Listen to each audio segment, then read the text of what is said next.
All right, here we go. Today we have one of the greatest rock duos of our generation. 4-time Grammy winners, 13 Grammy nominations, millions and millions and millions of albums sold. The Black Keys, welcome to VladTV. We're happy to be here. Thank you, Vlad. Man, I'm such a longtime fan. It's truly an honor to be speaking with you guys. Dude, we're fans of yours, man. Yeah, same. So we're here. We're only doing a few podcasts, and you were up there at the top 5 with Rogan. Wow, thank you so much. I truly appreciate that. Well, it's your first time here. I want to start in the very, very beginning. So you guys grew up in Akron, Ohio. Yeah. Okay, and you guys live like a couple doors down from each other. Yeah. My parents got divorced, and my dad moved into a new house, and it was right about four houses down from Dan's when I was about 9. So we met, when we were kids. We used to trade baseball cards together and, play baseball in the park. But we never really hung out that much, like outside of like the neighborhood socializing. But yeah, we were in different grades too in school, so sometimes when you're in a different grade, it's like being in a different world, you know what I mean? But we had 2 brothers that were in the same grade, and they were buddies. And one day when we were in high school, they said, you and Pat should get together. Pat's got a drum kit, because I was playing electric guitar. And I didn't know he played music, but so I carried my amp down, around the block with my guitar. And we set up, and it was the first time I ever saw a 4-track cassette multi-track recorder.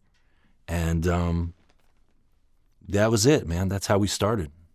Yeah, we'd set up like microphones and we had a little cassette thing. We just start jamming, making music.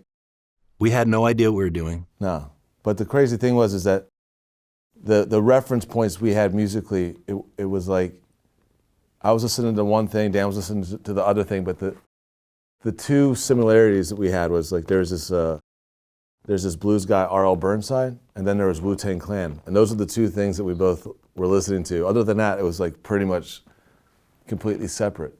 But we had this one little lane where we were like into the same thing. So that was our reference at the beginning. Okay, now Patrick, originally you wanted to play guitar. I did. Yeah, Pat did. Yeah.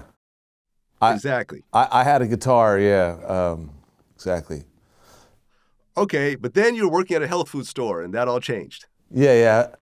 I had a friend who got me into music, and then I got this job when I was 15. I lied about my age so that I could have a job.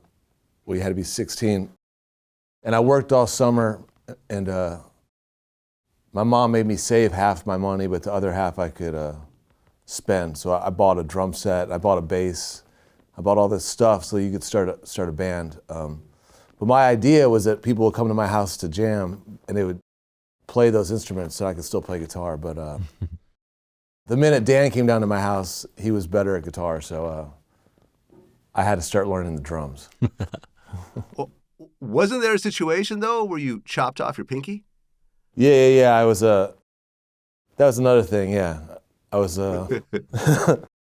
since I lied about my age when I was 17, they thought I was 18, so they let me start cooking. And a friend, an older guy I worked with, came over, and I was cutting carrots.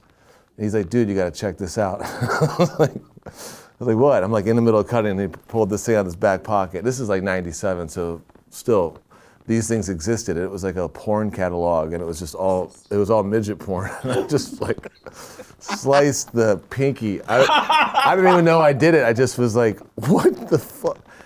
And I was laughing, and I didn't even feel it. The knife was so sharp, and my buddy's like, "Dude, you just fucked yourself." And I looked down, and I was like, fuck.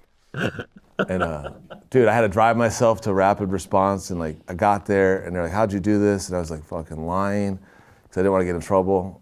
And they wouldn't fix it, so my mom showed up because I was under 18. So I was sitting there with my pinky dangling. Well, didn't the guy that distracted you, didn't he like grab some duct tape and try to tape it back on? Oh yeah, he was a punk rocker, so he knew how to fix like everything with duct tape. So he grabbed shit and wrapped it up, and he's like, "Good luck, buddy." Yeah. Okay, so that got you from guitar into drums. Yeah, I couldn't play guitar, and that was right around the time. That was '97. That's right when Dan and I started jamming. So that would have been the time where, yeah, I started playing the drums.